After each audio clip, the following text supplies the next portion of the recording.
मुनिराजस शृण्वन्तु सद्गमोक्षदं धम्म श्रवणकालो अयं भदन्ता धम्म श्रवणकालो अयं भदन्ता परित श्रवणकालो अयं भदन्ता नमो तस्य भगवतो अरहतो सम्मा सम्बुद्धस्य। विश्ववंदनीय भगवान तथागत सम्यक संबुद्ध के चरणों में तिवार अभिवादन। बोधिसत्व भारत रत्न हमारे आदर्श डॉक्टर बाबा साहब भीमराव अम्बेडकर, जिनकी धम्म क्रांति को मेरा जीवन समर्पित है, यहाँ उपस्थित खेड़ी गांव के श्रद्धावान उपासक उपासिकाएं और छोटे छोटे बच्चे, हम जानते हैं कई दिनों से हम बाबा साहब रचित भगवान बुद्ध और उनका धम्म का अध्ययन कर रहे हैं, उसकी पठन कर रहे हैं। उसके पहले के अध्याय में हमने भगवान बुद्ध की आरंभिक प्रवृत्ति के बारे में जाना कि वो किशोरावस्था में अपना युवावस्था तक उन्होंने किस तरह से वो उनका जीवन था, उसके बारे में जाना। और ये भी समझे कि किस तरह से वो महाकारुणिक कहा जाता था। उन्होंने किस तरह से वो देवदत्त ने एक हंस के ऊपर तीर चलाया था और घायल हंस को भगवान बुद्ध ने एक सिद्धार्थ गौतम बुद्ध के रूप में उनको बचाया। ये सब बातें हमने इसके पहले के चैप्टर में देखा। अभी 8वां अध्याय है विवाह, छोटा सा ही अध्याय है। भगवान बुद्ध की जो बोधिसत्व थे राजकुमार सिद्धार्थ गौतम, उसके विवाह की इसमें बात कहा है।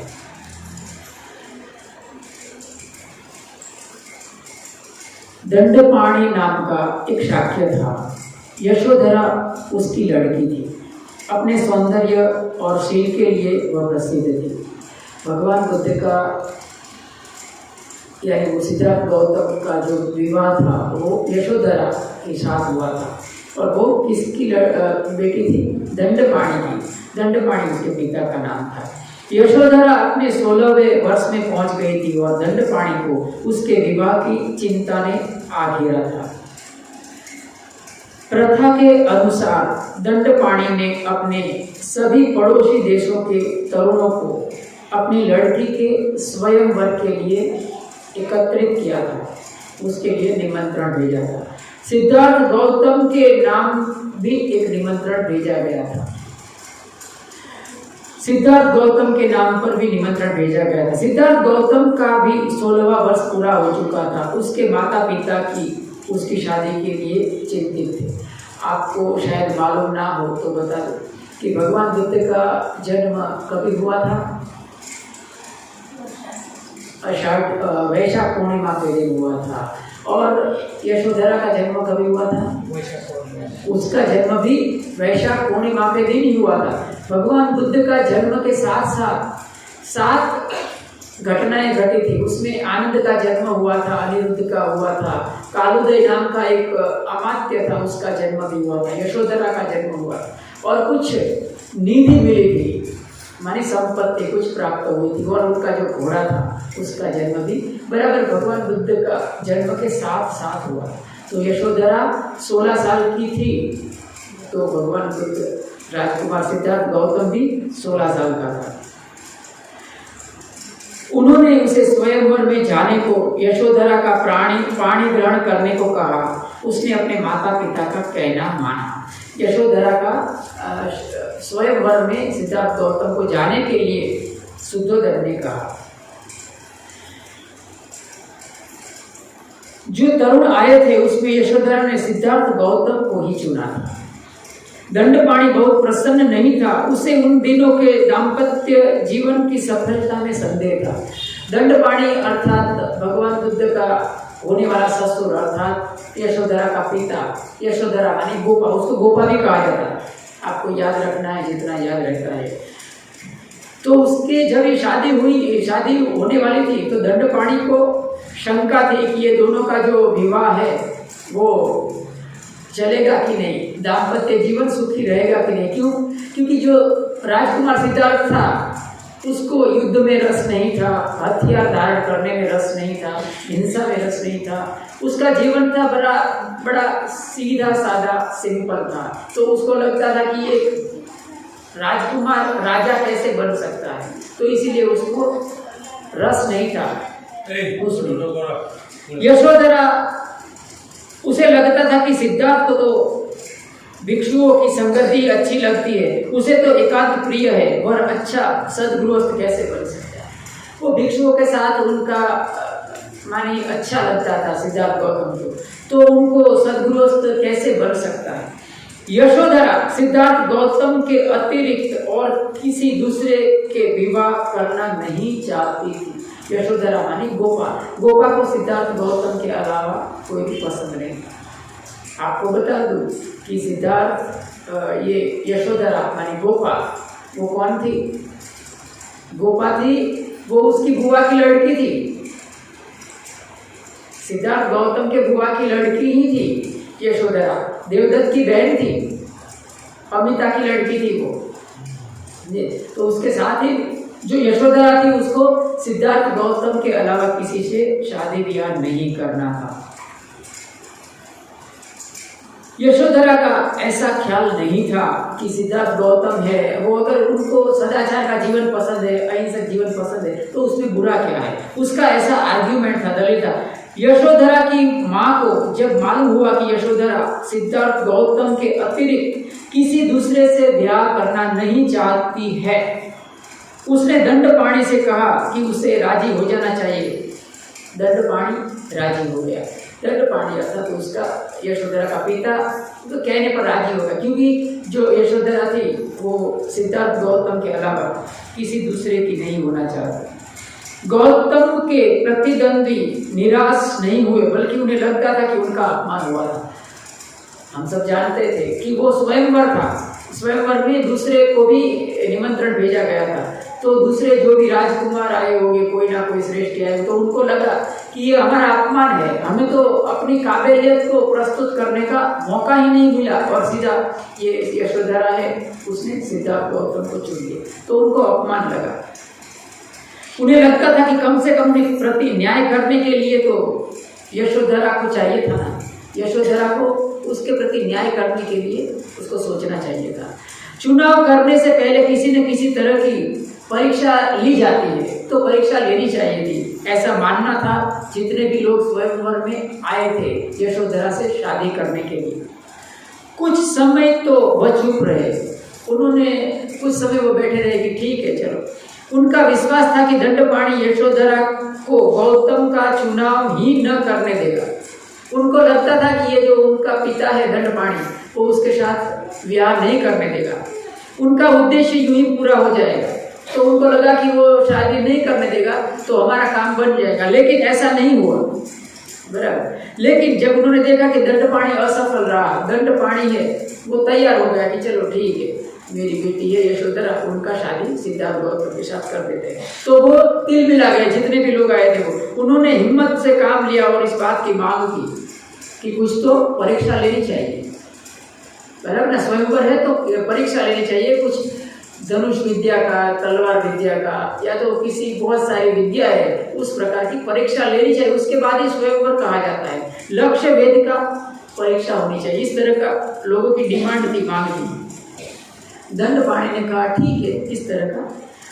पहले तो सिद्धार्थ इसके लिए तैयार नहीं था, सिद्धार्थ गौतम उसके लिए तैयार नहीं था, लेकिन उसके सारथी छंदक ने उसे समझाया कि यदि वो अस्वीकार करेगा तो हमारा इज्जत का सवाल है, आबरू का सवाल है, लोग सोचेंगे कि उसको सिद्धार्थ गौतम को कुछ आता नहीं है। उसके परिवार के लिए तथा उसके बढ़कर यशोधरा के लिए बड़ी लज्जा का कारण बनेगा। सिद्धार्थ गौतम के मन पर इस तर्क का बड़ा प्रभाव पड़ा। उसने उस परीक्षण में सम्मिलित होने का स्वीकार किया। तो इस तरह सिद्धार्थ गौतम ने इस उनका जो शर्त रखी थी लक्ष्य भेद की और विविध परीक्षा की, उसमें उन्होंने भाग लिया। परीक्षण आरंभ हुआ। प्रत्येक प्रतिद्वंदी ने अपना अपना कौशल दिखाया। सबके अंत में गौतम की बारी थी, किंतु उसी का लक्ष्य भेद सर्वश्रेष्ठ निकला, ऐसा कहा जाता है। इसमें बाबा साहब ने ये किताब में बहुत सारा कम लिखा है। तो ऐसा कहा जाता है कि जो सिद्धार्थ गौतम था उसने 96 प्रकार के परीक्षा में वो पास हुआ था। हर प्रकार के प्रतिस्पर्धा में उस अव्वल नंबर पर आया था, तभी जाके वो उसका ब्याह है वो यशोधरा से हुआ था। इस तरह की बात दूसरी जगह लिखा है। तो इस तरह से प्रतिद्वंदी जो हुए थे वो सब परास्त हुए। सबके अंत में गौतम की बारी थी, किंतु उसी का लक्ष्य भेद सर्वश्रेष्ठ सिद्ध हुआ। इसके बाद विवाह हुआ। शुद्धोधन और दंडपाणि दोनों को बड़ी प्रसन्नता थी। इसी प्रकार यशोधरा और प्रजापति की भी बड़ी प्रसन्नता है। विवाह हो चुकने के काफी समय बाद यशोधरा ने एक पुत्र को जन्म दिया। इसका नाम था राहुल। उसने एक राहुल को जन्म दिया। तो छोटा सा अध्याय था। इसके बाद थोड़ा लंबा चैप्टर है तो आज नहीं ले सकते, नहीं तो करीब आधा 40 मिनट हो जाएगा। इसके साथ ही यहाँ धम्मदेशना का मैं समापन करता हूँ और छोटा सा हम सूत्र बोल सकते हैं। तो मैं छोटे सूत्र का पठन करता हूँ। मेरे ख्याल से महामंगल सूत्र लेते हैं, महामंगल सूत्र बोल लेते हैं। मेरा वो ढेला पीछे उधर ढेला पड़ा है, उधर पीछे लाओ बेटा। महामंगल सूत्र का मैं पठन करता हूँ, वो बोल लेते हैं। महामंगल सूत्र में भगवान बुद्ध ने 38 मंगल बताए हैं, तो उसी का आज चैंटिंग करेंगे। थोड़ा उसका चैंटिंग नहीं करता हूँ, इसीलिए मुझे थोड़ा बहुत भूल गया हूँ। आपको क्या करना है, मेरे साथ साथ आपको उसका जो मैं कहूँ वो बोलना है आपको, ठीक है?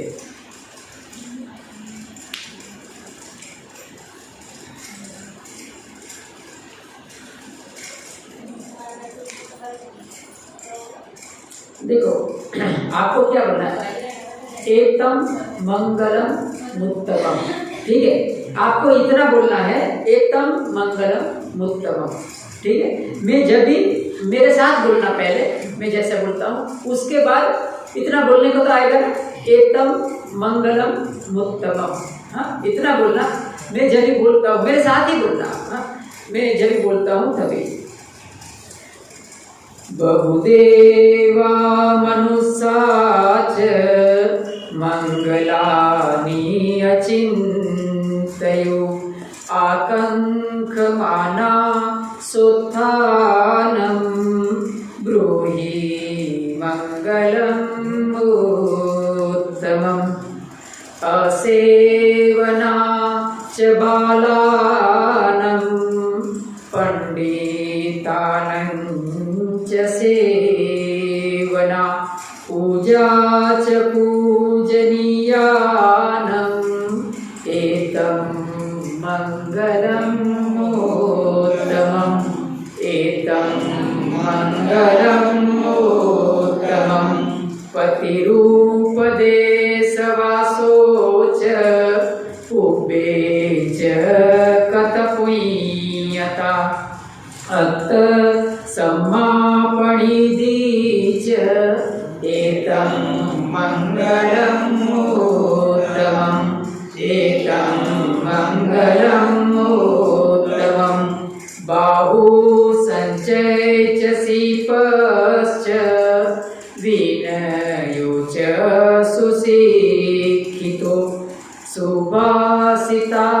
चया वाचा एतं मंगलम् उत्तमम् एतं मंगलम् उत्तमम् माता पितु उपस्थानम् उद्धारस्य संगो अनाकुला चकमन्ता एतं मंगलम् उत्तमम् एतं मंगलम् उत्तमम् दानं च धम्मचर्या च जातगानं च संगो अनवद्यानि कर्माणि एतं मंगलम् उत्तमम् एतं मंगलम् उत्तमम् आरती विरति पापा च मज्जपाना च संयमो अपमादो च धम्मेषु एतं मंगलम्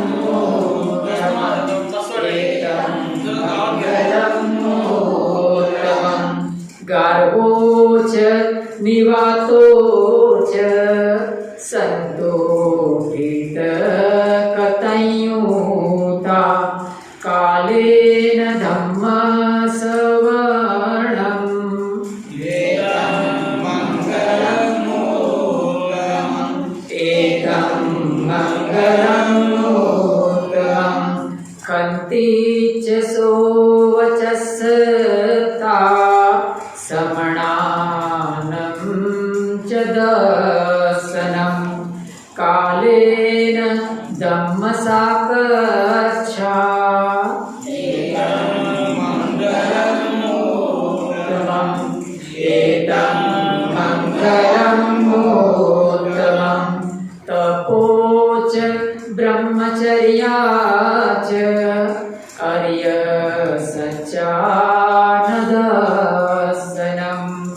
निब्बानसच्ची क्रिया च एतं मंगलम् उत्तमम् एतं मंगलम् उत्तमम् भुक्तश्लोक दम्मेहि चित्तं यस्य न कंपति अशोकं विरजं क्षेमम् एतं मंगलम् उत्तमम् एतं मंगलम् उत्तमम् एतादृशानि कृत्वान् सब्बथ अपराजिता सब्बथ सुधिं गच्छन्ति तेषां मंगलम् उत्तमम् तेषां मंगलम् उत्तमम् एतेन सच्चवज्जेन सोथिते होतु सर्वदा एतेन सच्चवज्जेन सर्वदुःखा भया शोका रोगा सब उपद्रवा अंतराया विनशन्तु एतेन सच्चवज्जेन सर्वभारा पलायन्तु एतेन सच्चवज्जेन भवतु सर्वमङ्गलम्।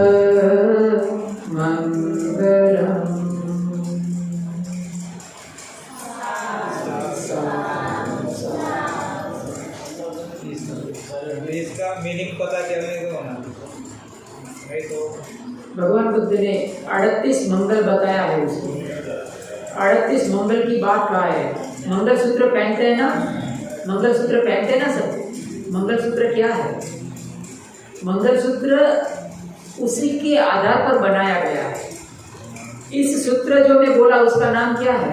उसका नाम है मंगलसूत्र। उसी के कारण ये मंगलसूत्र औरतें पहनती है। तो ये जो ये हम बोले ना, उसमें 38 प्रकार का मंगल बताया है गृहस्थों के लिए। तो छोटे छोटे शब्दों में बता देता हूँ कि पहला है असेवनाचे बालानाम पंडितानाम, माने मूर्खों की संगति नहीं करना। मूर्खों की संगति हमारे जीवन में नहीं करना चाहिए, है ना। देखिए कितना अंधश्रद्धा है ना, दुनिया में कितनी अंधश्रद्धा है। लोग मर जाते हैं, मार देते हैं, तांत्रिक मांत्रिक, है ना, कितनी मूर्खामी है। तो ऐसा मिथ्या देवी देवता है, उसके पैर में पड़कर हमारा जीवन तबाह नहीं करना है। देवदत्त था, वो मूर्ख था, तो ऐसी मूर्ख की संगति नहीं करना। पूजा च पूजनीय, हमें जो पूज्य है उसकी संगति करना। जो बुद्धिमान है, जो विवेक विनयशील है, उनका संगति करना चाहिए। और ये मंगल एकदम मंगलम उत्तम आप बोलते थे ना, उसका अर्थ है ये सर्वश्रेष्ठ मंगल है। पति रूप देशवास सोच, पति रूप, देखिए पाली भाषा है ना, कोई बार बहुत आसान है। पति रूप का अर्थ होता है, हम कहते हैं ना प्रतिकूल, कहते हैं ना प्रतिकूल, प्रतिकूल शब्द सुना है। प्रतिकूलता विरोधाभासी होता है। पति रूप मानी जो अनुकूल स्थान पर रहना चाहिए, जैसे कि ये स्थान है तो अनुकूल है। अनुकूल मानी जहाँ हमारे समाज के लोग धार्मिक हो, जो बुद्ध धर्म में, देखिए आप कितने श्रद्धावान है तो यहाँ आते हैं। इतनी आपको कितना, मैं समझ सकता हूँ कि आपको बहुत काम है, मुझे मालूम है, इसलिए मैं हमेशा छोटे में खत्म कर देता हूँ। तो फिर भी आप आते हैं, है ना। तो जो जहाँ धर्मवान लोग रहते हैं उनके साथ रहना चाहिए, उनके साथ एक होकर रहना चाहिए। पति रूप माने योग्य स्थान पर रहना चाहिए। उपेचकत माने हमारे पुण्य कर्म है आपके, बाबा साहब ने हमें धर्म दिया ना, वो हमारे पुण्य कर्म है। नहीं तो आज भी हम क्या करते थे, कोई मिथ्या देवी देवता के फेर में पड़े रहते थे। बहु सचेत, देखिए हमें एक गृहस्थ होने के नाते हम समझते हैं। देखिए आप भी देखिए, छोटे छोटे बच्चे हैं, उनको पढ़ा, मेरे पास पढ़ने के लिए आते हैं बच्चे, ये जो इधर 2-4 लड़के होते हैं वो भी पढ़ने के लिए आते हैं। तो भगवान बुद्ध का कहना था कि जो गृहस्थ है ना, उसको विविध प्रकार की कला सीखना चाहिए। बाबू शिल्पश्च विनयोच सुशिक्षितो, उनको विनयशील बनना, अलग अलग प्रकार की शिल्पों में कुशल होना। जैसे कि कोई पुलिस की भर्ती होता है तो वो सीखता है, कोई ITI का कोर्स करता है, कोई विविध प्रकार का जो धन उपार्जन करने के लिए जो है उसमें वो कुशल। जैसे कि ये अविनाश है तो वो कैसे, वो मानिए एक फोटोग्राफी का सीख रहा है, तो ये अलग अलग प्रकार की कुशलताएं है, तो उनके लिए बताया है। ये मंगल है ना, वो गृहस्थों के लिए है, भिक्षुओं के लिए नहीं है। फिर आगे का सुभाषिता, हमारी वाणी याद रखिए, दुनिया का सबसे बड़ा शस्त्र कौन सा है? दुनिया में सबसे खतरनाक हथियार कौन सा है? आप सबके पास है, आप सबके पास वो हथियार है, हमारी जीवान है। हमारी जीवान है ना, दुनिया का सबसे बड़ा खतरनाक हथियार है। आपको नहीं मालूम, बड़े युद्ध हो जाते हैं, वर्ल्ड वॉर हो जाते हैं, सिर्फ ये जीवान के कारण। सुभाषिता चया वाचा एकदम मंगलम उत्तमम, हमारी वाणी है वो योग्य बने, सुभाषित बने। सुभाषित माने सुभाषितम एव भासते नो दुभाषितम, प्रियम एव भासते नो अप्रियम, धम्मम एव भासते नो अधम्मम, सत्यम एव भासते नो अलिकम। अर्थात हमें मृदु बोलना, विनयशील बोलना, सच बोलना, धार्मिक बोलना और प्रिय बोलना, झूठ नहीं बोलना।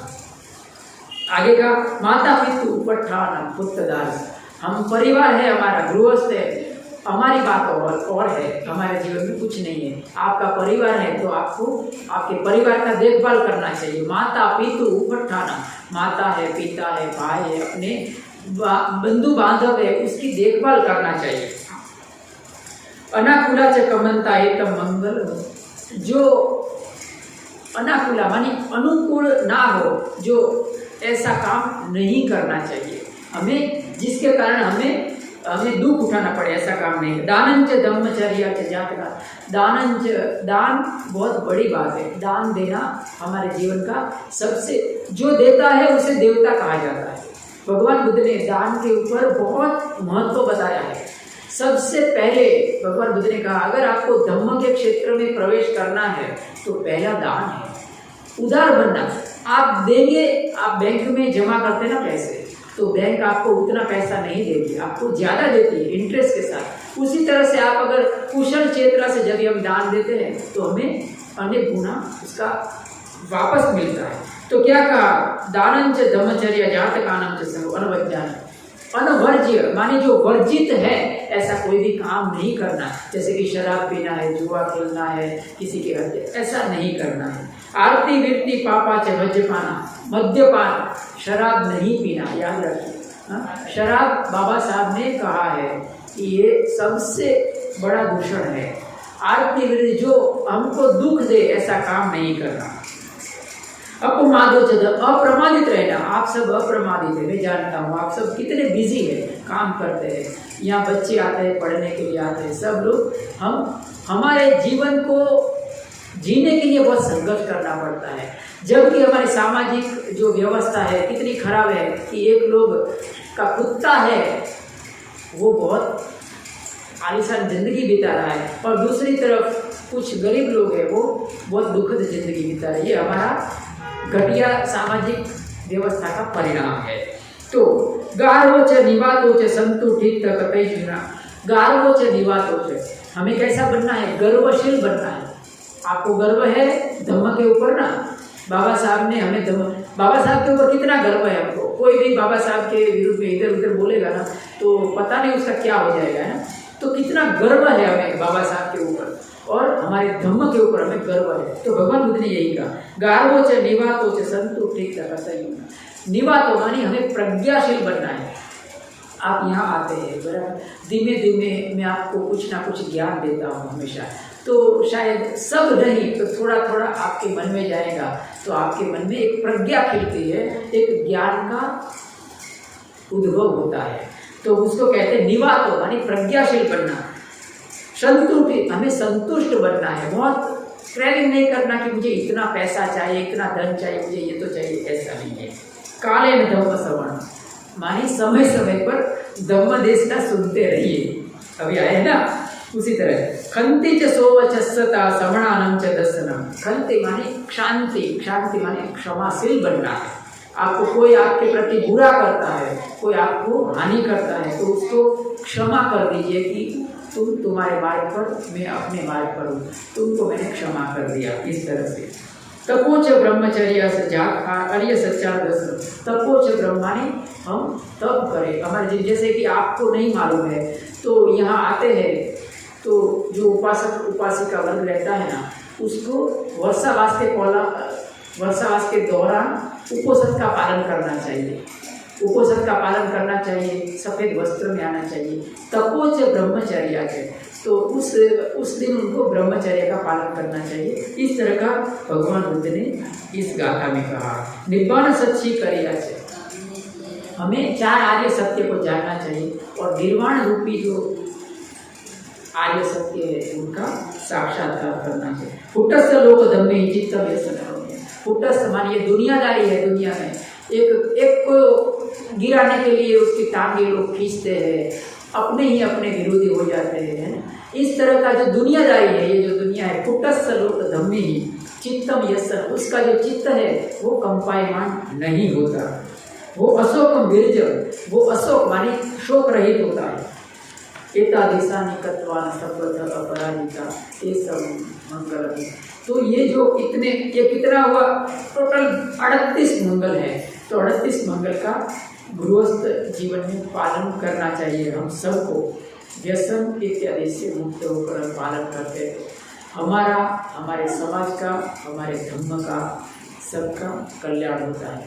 बोलिए साधु साधु साधु।